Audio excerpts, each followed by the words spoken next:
lot of my professional life and a lot of my personal life both as a child and an adult has been sort of very much embedded in communities of various sorts. And you know, when I begin to reflect on it, I suppose that's the thing that comes up. I guess one of the major experiences of community working on the margins of mainstream education was my involvement in the community school in Fremantle in the mid-70s. Because one of the things I just thought of then is that, you know, I specified that it was on the margins of sort of mainstream stuff, and I think that that's probably very much one of the features of the kinds of communities that I've been involved in. They seem to be just trying to nudge the mainstream along somehow and sitting on the edges there, and part of the joy of being involved in any of the communities that I can sort of think of that I've been involved in has been the sort of support that one gets from other people in this whole process of trying to nudge along mainstream thinking or shift thinking or something. It was a really exciting kind of adventure, I think, being part of that community school. It was a high school that had been established in Fremantle by Gary Burke and his then partner, Janet Levers, and it was more than 2 years old by the time I arrived in Fremantle or in Perth.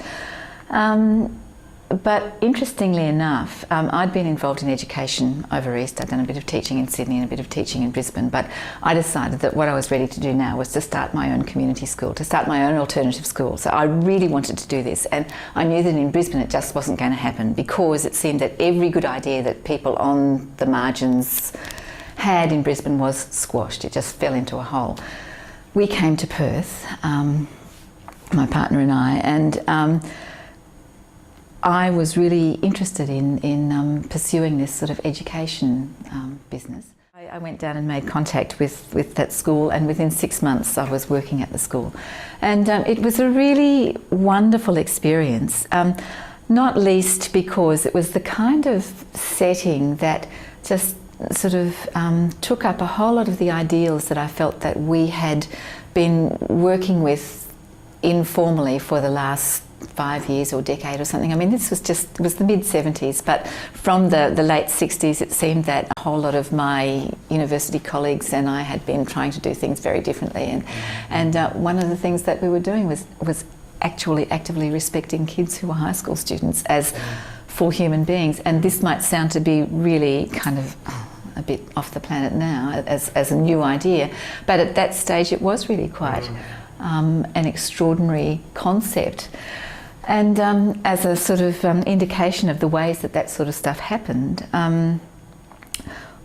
I'll tell you the story about my interview for this position, all right?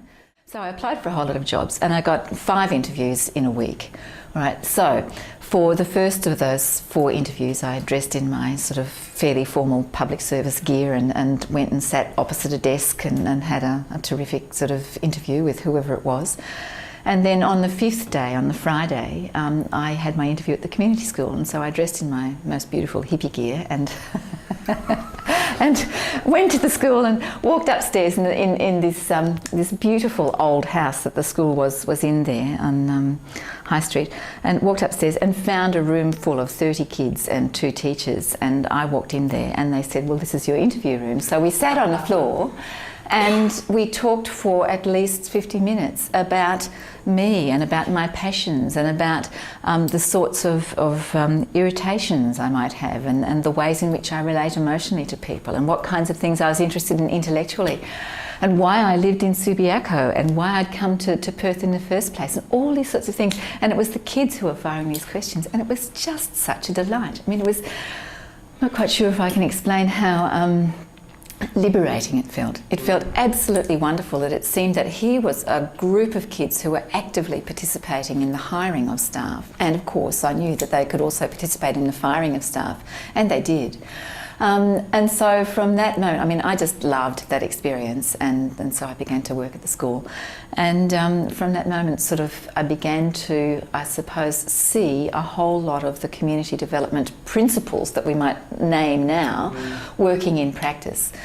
Every week, for example, we had what was called a town meeting, where the whole school came together and sat in this big meeting room, and we would make administrative decisions, and we would discuss really difficult issues like about what kids had been antisocial and what we should do with them as a group, and whether they should be booted out or suspended, or whether they should be just sort of hugged and reprimanded at the same time, all those kinds of things. And often the meetings were very intense, they were very emotionally difficult. As one of, I suppose, 7 or 8 teachers at the school, I felt that the onus was certainly on us to be as grown-up and as mature as we could possibly be, at the same time as sort of working with great respect with these kids that we were sort of engaged with. So it was a full time and a difficult time, and a time I wouldn't have missed for Quids, because it was just so rich. It was a sort of experience, I suppose, teaching in that environment that absolutely consumed every moment of one's life. So it wasn't just a job that you did and then you sort of took home and just went home and forgot about. It was a job that absolutely sort of took up every moment of time.